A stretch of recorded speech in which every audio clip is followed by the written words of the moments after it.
Hey everyone, my name is Brian Grobstein, and I am currently the head of Revenue Operations and Enablement for Garden Wellbeing.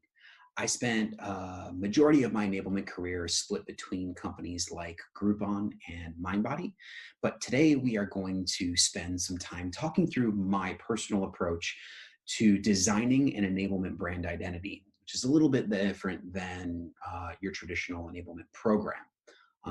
So this is just contributing factors to how you create a groundswell and buy-in for the identity that is your enablement program.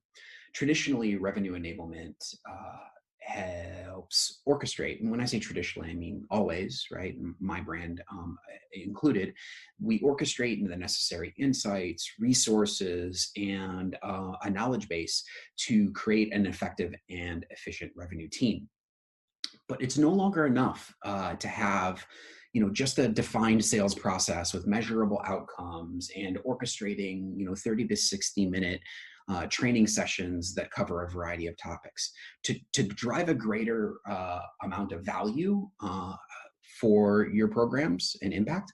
But equally as important for us is the recognition and the appropriate amount of discussion around how important your programs can be for the organization. We need to have a sophisticated approach comprised of a unique enablement mission statement, your documented vision or roadmap for how your programs are going to roll out, and making sure that you have established enablement values that operate within an enablement brand identity, right? So similar to your company's mission, vision, and values, having a charter and a program that is defined by a culture of learning.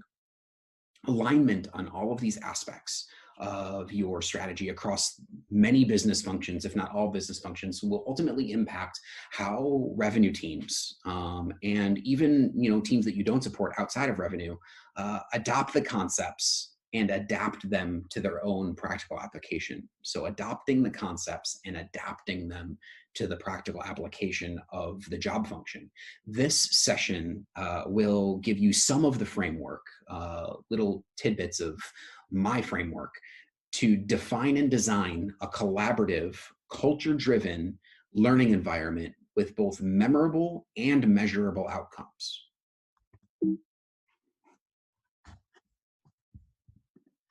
So first, let's talk about that kind of enablement charter. Whether you are a team of one as an enablement practitioner, your role in solo, or you manage a larger enablement function, it's important to first identify the core principles that are going to make up your charter, that will ultimately be the foundation for your content development strategy. So it could potentially impact your standard of modalities, so how you're delivering the materials that you deliver through your program, and the cadence for your training delivery. The methods of ongoing enablement is somewhat of that roadmap as well. So all of those things being an important variable for your charter. This sample of core principles that I utilize when tackling anything from new hire curriculums, the onboarding process, to annualized product and pricing updates, they are foundational to the coursework or the curriculum that I prescribe for team members. It's extremely important to have, as you can see with this kind of first bullet, hierarchical and cross-functional buy-in for your enablement brand. And the content that you deliver. Enablement can be an influence on the initial trajectory of the GTM functions, your go-to-market functions. But the ultimate outcome of your enablement program is often mitigated by your leadership's contributions. When I say leadership, I mean thought leadership. I mean the hierarchy of the teams that you support, managers, directors, VPs, executive team members.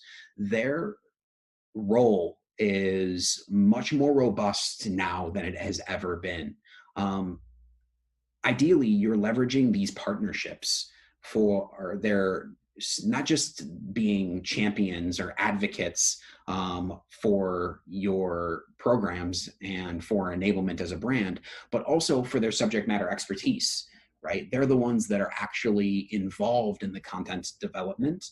They're driving some of the delivery and participation and constantly reinforcing as coaches, right? From the top down.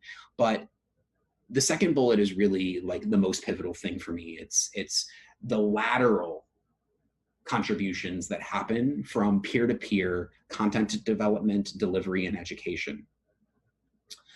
Advocacy is paramount from the top down, but the most influential voices are those team members that are actually doing the job every day. And peer-to-peer learning will not only drive adoption of core competencies and alignment on ongoing change, but it also empowers top performers to be a bigger part of the solution, to be a bigger part of the enablement brand, whether they consider themselves senior in their role or just tenured, whether they consider themselves coaches or mentors. This level of involvement in enablement development, enablement program design, and brand is going to expand the scope of your team, right? Dotted lines, if you will, that are implicit, not necessarily part of your structure in the organization. It's our job in enablement to give those people a voice and a platform to socialize their narrative, their win stories, and how they've achieved what they have already and what they're intending to invest in themselves on an ongoing basis to drive and translate to repeatable revenue, which is the goal for everyone, and largely is the driving force behind an investment in an enablement team.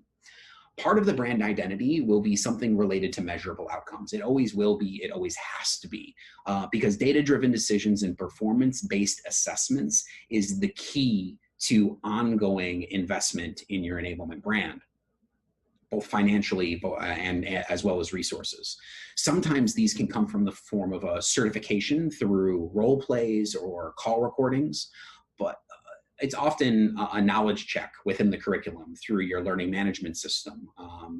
But most importantly, we need to assess if there has been an incremental improvement in performance based on predefined KPIs, maybe not at an individual contributor level as a benchmark for enablement success, but at a macro level where you can look at different cohort groups and ensure that you're seeing greater ramped proficiency, to see that you are seeing better scale of a particular product or change in the go-to-market strategy. At the end of the day, everyone should know the enablement charter. Everyone should be familiar with the language that makes up the enablement brand and how that brand and that charter plays directly into the bottom line performance of the revenue teams. That's more of a macro, right? That's about the ideology. Now that you've established that ideology and those core principles that make up your charter, it's important to help teams understand the standard ground rules that can be shared at the outset, beginning, and also the end or the culmination of their learning. Now that can be at a very granular level, at the session level, or it can be at the curriculum level, or it can just be as part of your the breadth of your brand, your enablement brand. Learning objective slides as part of each learning experience is very different than your agenda. Here's what I'm going to talk about is part of that old adage of tell them what they're going to learn, tell them again, and then tell them what you told them they were going to learn, right? That intentional redundancy is extremely important. Whether you're doing it beginning, middle, or end of a session, or beginning, middle, and end of a curriculum. Part and parcel of that actually is making the session more approachable with expectations for behavioral change, right? So the learning objectives can be an amalgamation of the key things that you want them to see them put into practical application. I always actually frame it as having a growth mindset that you're going to take one big thing away from this session, this course, this curriculum, right? That commitment to change is something that they need to vocalize, to validate, to say out loud, to write down, to put on a Post-it on their monitor. Because that one big thing that they commit to for, practical application over the next 30 days, that one thing that is going to improve performance, let's just say by 1%, right? That 1% for each person within your team, expounded by multiple teams, will ultimately result in more bottom line revenue, better performance, and a better ethos around a growth mindset and an enablement strategy. Most importantly, it's about adopting concepts, right? You don't want to be pedantic in your sessions. You don't want to be, on a soapbox saying, here's how you do it and there is no other way. We'll talk a little bit about challenging the ideology within the framework of your brand and your sessions in just a second. But as long as they have the idea, the concept of one big thing that they're going to adopt, and then also adapt that approach healthily to their own style, so it feels organic, so it feels sincere, because that's the only way that it's going to resonate with your prospects and customers. That's the win. That's the huge win. Most importantly, you want to keep it light and keep it concise. I probably don't need to say that to this group of enablement professionals, but it's important to outline, at the very least, to say out loud, short, interactive micro learnings over multiple sessions will have a greater impact on adoption of your enablement concepts. Also, it aligns your training philosophy with standard adult learning principles, which seem to always include things like active learning environments, multiple modalities, and short recurring topical trainings. So if you're not having fun and you're not doing it in an approachable and palatable way that highlights a key takeaway for that session as the only thing that is going to be measured or metriced and evaluated, then likely it's a lot of dissent. It's a lot of stepping away from the learning process and relying on we don't know what we don't know, and we're not interested in learning more. So that's why having ground rules and exposing your learners and the organization to those ground rules as part of your brand identity is extremely important. Moving on, I really like intentional redundancy. I've already mentioned it once in this presentation, but it's important to call out that it's not just redundancy for the sake of redundancy. And we've all kind of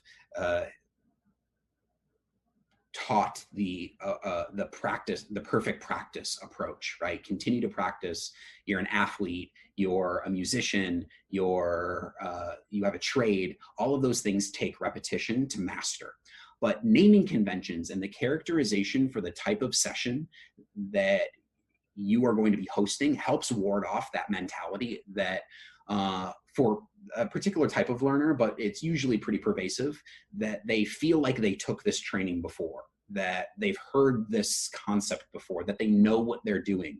So when you are structuring and communicating the structure of your enablement strategy, you're catering to different types of learners, and that can be difficult, particularly in a fast-paced startup where it's often a training request from some part of leadership, some part of the go-to-market team or a cross-functional team that you work with, like product or finance or customer service. Those training requests usually result in a 30 to 60 minute subject matter-led, virtual instructor-led training that will likely not change very many behaviors, right? It's often considered either consciously or subconsciously as white noise. I share early and often with the organization at large that we will touch on a topic, particularly a topic that's considered to be a core competency for the role or the job function. We're going to be touching on that 4 times, right? And each of those 4 times has its own naming convention, has its own structure and modality. So first, let's talk about all 4. The first one is pre-work. Pre-work is typically a quick online micro-learning accompanied by a task. This task is a little bit of them demonstrating their investment in their own learning, but it also helps them come prepared to a discussion where there's going to be an opportunity for them to collaborate with their peers on what they learned and how they're going to leverage what they've learned. The commitment, including the homework portion, should not take more than 30 minutes, right? Likely the e-learning is plus or minus 10, and the remainder, due diligence and documentation around the task or homework is up to 20, but never more than 30. The teamwork session is really where a lot of the learning comes from, right? It's getting in a room together, whether it be physical or virtual room, and you're discussing the concepts in a much more greater detail and much more practical way, because a lot of conceptual trainings are pervasive and applicable to all roles, responsibilities, companies, segments, verticals, things like that. But we want to talk about it within the constructs and context of their role and their audience and their function. So that the teamwork session will take the homework into consideration. People will come prepared for the discussion, and they'll share the examples of practical application. So the teamwork session is also an opportunity for learners to respectfully and professionally challenge the concepts so that we can work through those challenges, those mental blocks together. There will be people in the room that are 100% bought in to the ideology or the concept that's been presented. And then there will be those that are dissenting, that are in the kind of, that aren't in that growth mindset, or identifying areas of opportunity that they have to improve. And talking about that as a collective can be a scary proposition, because there are some people that are going to be overly vocal about how it doesn't align with what they do, how they do it, particularly if that's a top performer. But it's most important to surface those things in a structured environment rather than them being socialized outside of your control, where you can't control the narrative. So I often encourage the challenging of the concepts being presented. It depends on your comfort level in orchestrating that conversation. So the last couple of segments of this structure are about that inspection, inspect what we expect, and practicing more and creating redundancy, because best practices is a knowledge check, right? But it's more so for self-reflection and honest self-reflection, and the perfect opportunity to fine-tune how they want to adapt the concept to their own style, but they're still adopting the principles that were shared in the coursework. It can be them doing a recording with Zoom by themselves and sharing that recording with a leader, with a peer, with a coach, with an enablement professional, or it can be a role play, right? Often accompanied by some sort of rubric, right? That helps them understand the different things that they need to take into consideration when executing against this skill set. Last but certainly not least is a certification, right? This certification is a notch on their belt, a badge on their arm that basically says that they have a certain degree of mastery that shows they are leveraging it effectively in a customer-facing conversation. I really like going above and beyond with this brand, right? Providing them with badges, right? That are for the core competency, that might have like a nuance to it that's aligned with your company culture. Super exciting, creative opportunity there to create badges that, you know, are values driven, that are skill set driven, depending on, you know, the topical approach that you're taking. But all of this is part of your enablement brand identity, right? The pre-work teamwork best practice certify approach is a functional cadence for you to create practice, create redundancy, create peer-to-peer learning, and a collective environment for a growth mindset. It's basically setting the expectations that this is how we learn and grow here as a collective team. Okay. So in the same vein as kind of peer-to-peer learning, you've heard me say this time and time again, because it is one of those big things that makes up my approach to my enablement brand. The best learning happens peer-to-peer. People will let their guard down and become more vulnerable to suggested changes. Vulnerable sounds bad. Vulnerable just means that they are open to suggested changes, when more so when the source of the information is a peer that is doing that thing within the same job function, and they're doing it well. They're a top performer. Their KPIs are within range of something that you can aspire to do, that the learner can aspire to do.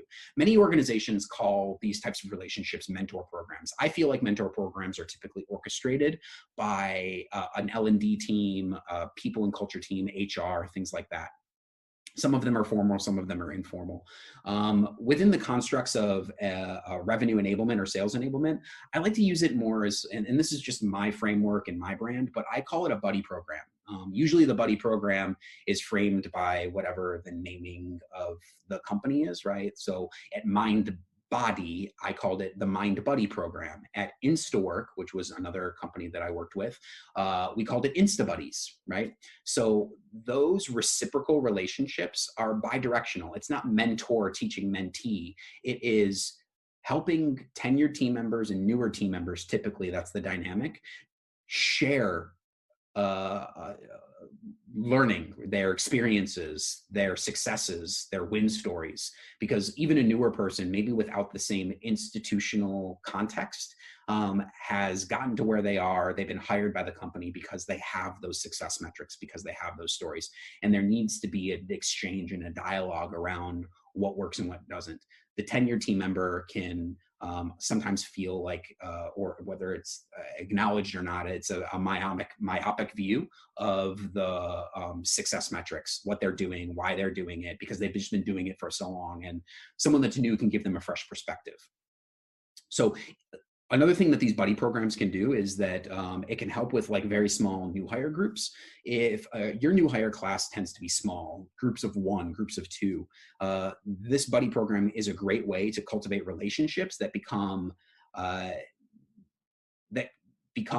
sustainable, that become long-term, right? And they happen naturally with larger onboarding groups, because the big group gets to know each other, and they, sometimes become friends for, months and years, because they always remember that start date together. It's important to prescribe learning objectives during these kind of mutually beneficial topical conversations. Schedule them on the calendar, put an agenda on there, but you want that to have the conversation to happen organically, but the conversation is topical, right? To ensure that they're getting something from the exchange. The second kind of calendar invite that goes out alongside this is your debrief session, and making sure that there are key takeaways between you and the learners so that they're getting something from the relationship. But buddy programs are a pivotal part of my brand identity. Last but certainly not least, it's creating that mission statement, and it should be holistic and perpetuate an ideology that can be applied to all concepts and all types of learners. The goal of a good enablement mission statement is to influence the mindset of your audience before exposing them to any of your curriculum. Empowering them to show up to sessions physically and mentally is sometimes a hard task. Particularly when they are overwhelmed with change management, they're drinking from the fire hose as a new hire. Moreover, I think creating the space for an honest self-assessment and their capacity for personal and professional growth is one of the harder things to do. I bring some variation of this mission statement to address those fears of learning, those fears of being overwhelmed.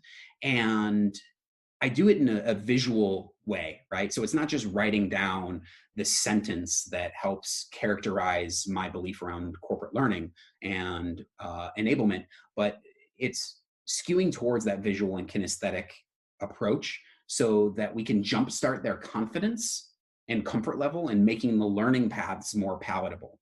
My 4 categories are sales acumen, which is usually associated with a third-party branded sales methodology like Sandler or Miller Hyman, or a proprietary sales methodology for your particular business. The second is about mastery of the offering or the product or the service, whatever you're using to monetize the business. They truly have to be the subject matter expert. They have to be the consultant and the advisor, which translates to this third quadrant of learning, which is industry education. It's about identity and identification, which does not happen between buyer and seller unless you know intimately your ICP, your ideal customer profile, unless you truly understand the buyer personas within those profiles and you can speak your industry vernacular, right? because people buy from people they like and that they can relate to, and speaking their language is part of that.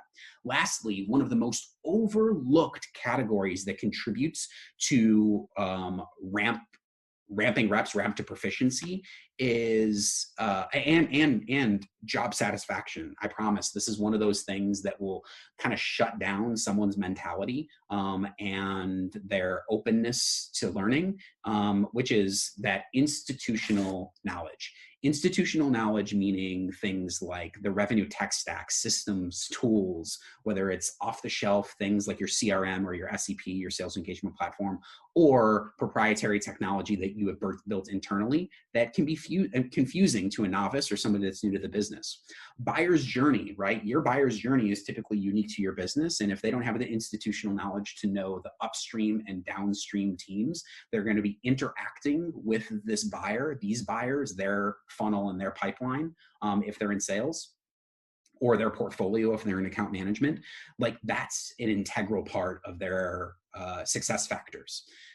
Internal team dynamics, how to work cross-functionally, all of these things are integral parts of their success, and it needs to be integral parts of your enablement strategy in terms of development, delivery, and orchestration buy-in of the enablement materials. It can really have a boom or bust effect on your learners. I would consider this slide to be the best representation of my particular brand identity. I present it on the first day of new hire. I reference it in some way at the outset of continued learning paths. And frankly, I espouse it in casual conversations with my colleagues, with leaders within the organization, with my team, and executives. It is a visualization. It is a conversation that everyone should know intimately when they talk about having a growth mindset and a culture of learning at your business. It really does become your enablement brand identity if you build something similar to this. So that is my time today, and I appreciate you guys spending a few minutes with me. I truly hope that you were able to take away one big thing from our time together, and I'm excited for the Q&A. Thanks.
you guys hear me?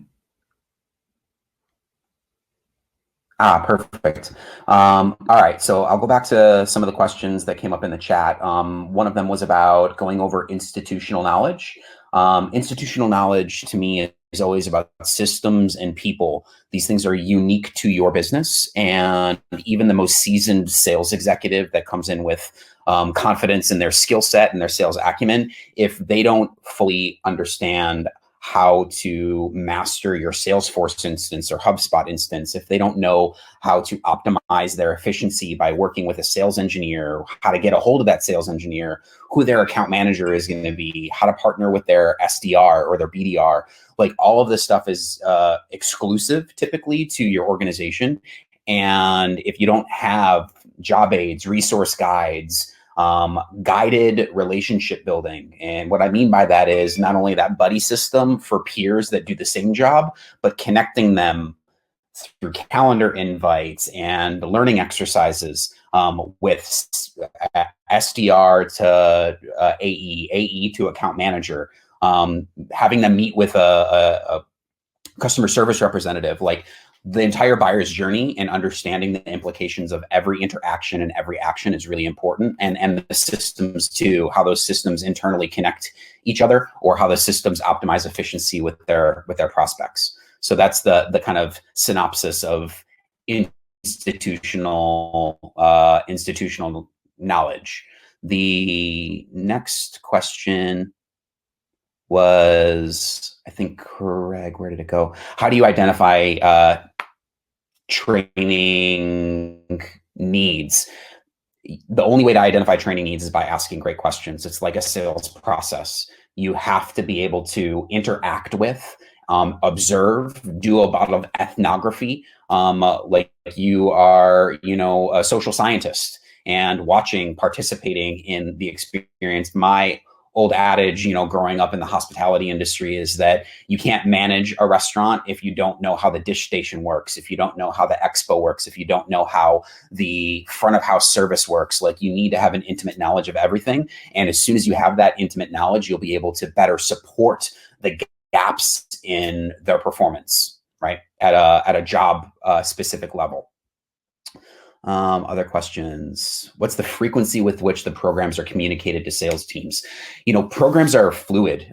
They're made available as needed. Typically, when you have a curriculum, a prescribed curriculum that's about ongoing education, there's often it's important to have things be topical, right?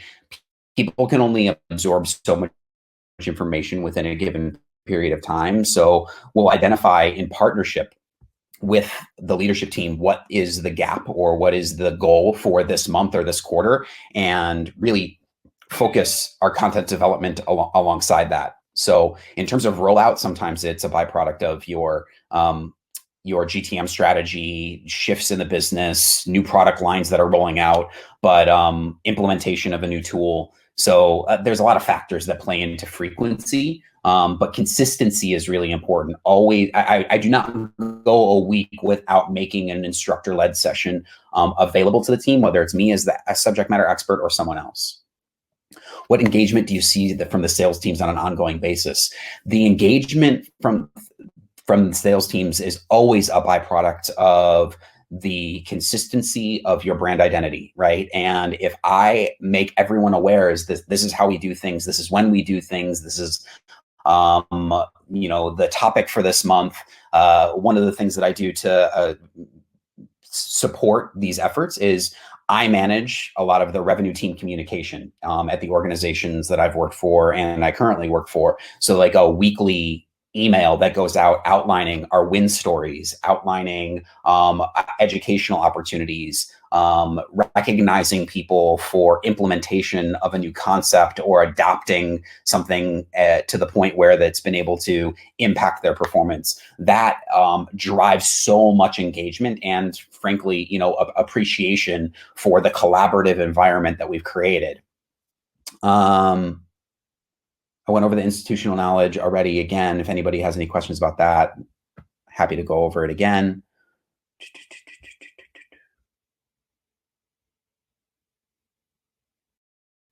Ask about Chloe wanted to ask about SE charters. Where do you start when putting one together? Really, it's about your belief system. It's so easy to, as an educator, as someone that has, strong opinions and beliefs around the way that you should execute an enablement program. You have gone through trial and error throughout your career. What has worked, what hasn't. I'm not going to say that all of the things that I presented here today have had the impact that I wanted them to. So it's an iterative process. And that 4 bullets that I put on that second slide were just an example of how my charter has come to fruition. It's 4 of the things, but there are many other things that make up that charter as well. And every business that I go to, they change to a degree. If I'm consulting or if I am advising a company, they might change. But it really is thinking about who is your audience, what are the gaps, what are the goals, and how does your charter kind of as a piece of infrastructure support the trajectory of the business? The framework for my win stories, that's a really great question. So the framework for a win story, I don't always call them win stories. Sometimes they're just deal stories, because they could be a loss, and we can learn from losses as much as we learn from wins. Actually, maybe more so the losses than the wins. And it has to be an opportunity for people to provide feedback on those stories, to learn from those stories. So the example that I always use is, what did you sell? Who did you sell it to? And when I say who, not just the name of the business, but what buyer persona. So what role do they serve within the business? Because there's learning to be had there. What objections or barriers did you need to overcome? What was their compelling event, right? Like, why were they interested? Usually the misconception from a salesperson is that, it was your pitch that got them to make the decision. But usually there's some sort of compelling, independent, autonomous event that's going on in their world that's driving their desire to make a change.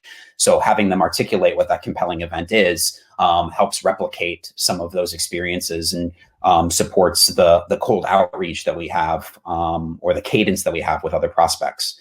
But again, iterative, right, in terms of the way that you structure your win stories, and making sure I always culminate the win story with, what's the one thing that you would recommend other sellers do to experience the same success within their pipeline? And it's an open forum. It's an opportunity for that person to share. I typically do this, but this time I did that, and that is really what was the catalyst in closing this deal. Or I always do this, and this is the impact that it's had, and this is what impact it had on this particular deal. So that last question, I think, is a pretty good one to bring everything together when you're recording a win story, or when you're documenting a win story.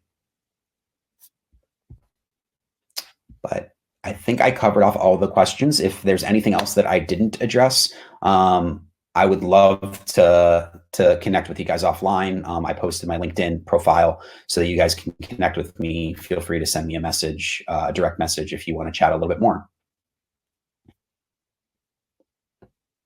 Oh, there